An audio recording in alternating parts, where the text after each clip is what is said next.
Hi everyone, my name is David. I'm a life coach. This is part 3 of my question and answer video I do every single week. If you have a question, please go down the comment section, ask anything you want, tell us your location, and I'll answer it next Monday in the next question and answer video, okay? If you missed parts 1 and 2, please go back and watch them. And if you guys can, please support what I'm doing by subscribing to my channel, voting up or down on this video. Go down in the comment section and leave a comment, say hi, tell us where you're from, tell us your locations. You can share this video with other forums and in groups and send it to people you think that'll help. I'd really appreciate that. It really helped me do what I'm doing. Thank you.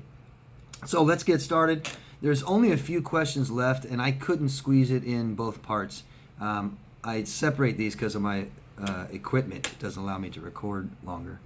So Gloria from Ohio, hello Gloria, asks, I remember years ago when both of our children were alive. We had a beautiful home. I was a dedicated wife and mother. One day he came home so angry and told me he hated his life. It broke my heart. I didn't understand why he would say that. We had what most people dream of. The emotional and physical abuse only got worse from there. I don't know if you meant to write it that way. Okay? But you're saying that there was emotional and physical abuse before that. And this is during the time when you had a beautiful home and you were a dedicated wife and mother.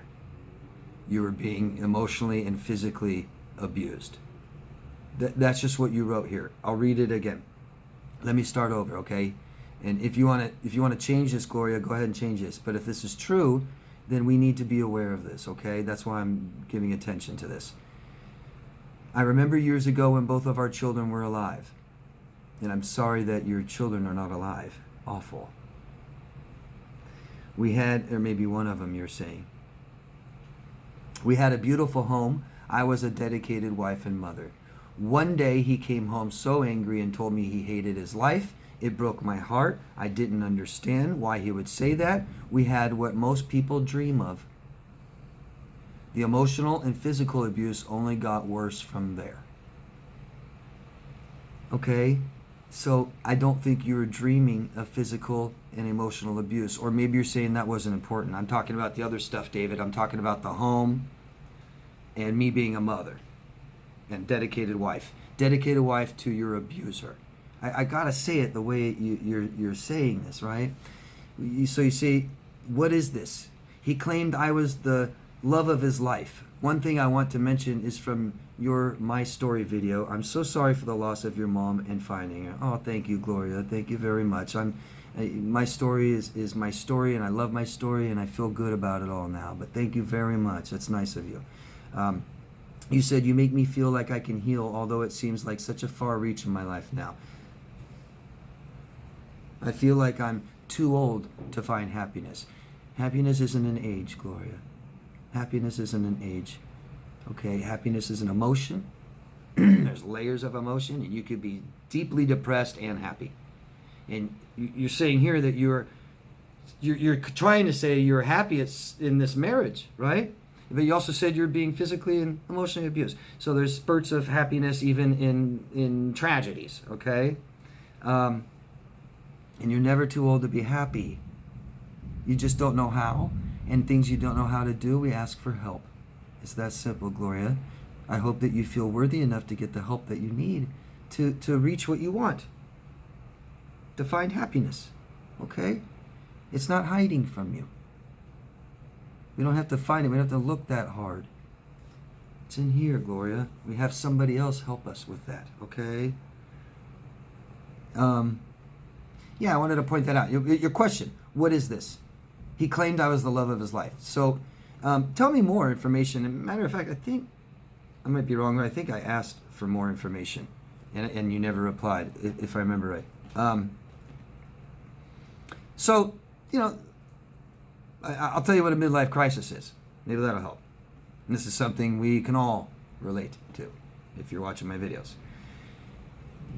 When we're children, our parents help us with our autonomy. They help us with ourself, finding ourself, and that's everything that we are, okay? Neglectful parents, abusive parents won't do that. They neglect our autonomy, okay? And they tell us what happiness is, okay? And they tell us that happiness is an education, having a family of our own, having a good job, money, house, cars, whatever, okay? And parents that teach children that this is what happiness is have children that try to achieve these things because we want to be happy. And this takes time, doesn't it? We don't get all that right away. It could take 20 years, right around where people have midlife crisis. Because if this is the things right here that make me happy, and I do it, did everything, and I'm not happy, it's critical, isn't it? Because there's nothing less to do, I'll never be happy. And that's what you're saying to me, Gloria. You'll never be happy. You're too old to achieve more and more and more things, right? Because you might say, well, I was thinking that maybe a degree would make me happy, and that takes time, and I'm just getting too old, and I don't really feel like going back to school. No, it doesn't matter what you do. None of that crap matters. Just how you feel, Gloria. And so it may be the first time that you start focusing and concentrating on yourself and how you feel. Okay? Get a professional to help you do this. All right? I help people do this every day, all day long. You can have somebody help you too. Okay? You're worthy of it, Gloria, and you're not too old. It doesn't matter. I don't know how old you are. It doesn't matter. That does not matter. Happiness has no age. People don't just grow old and miserable. Some do. That's choice. That's awareness, okay? Thank you, Gloria. I'm sorry for how you feel. Don't give up on yourself, okay? I got a question from Vizarati2212. Asked, how do I send you my question? I said, you just did. You just asked me a question. It's pretty simple. Down in the comment section, right? Ask a question. If you're asking me how do you send me a question personally, like to my email, I don't take those because I do it here, right? I devote so much time, so much energy to these videos and answering every single person's question, so I don't need to take in personal questions from people and spend my own more and more time doing that for them, right? I have a website, daviddemars.com, where you can reach me for coaching if you'd like to hire me, but you can ask any question you want right here. And I get this all the time, and I don't understand this. But people saying, I don't want to ask my questions in public.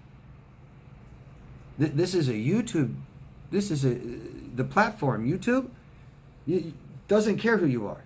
And nobody else is going to know who you are unless you divulge that information. So I can right now, I don't know if you guys know this, it takes less than 60 seconds to make a YouTube channel. Boom, done. And you can call it whatever you want. So there's no reason anyone on this planet could possibly know it's you. Doesn't have to.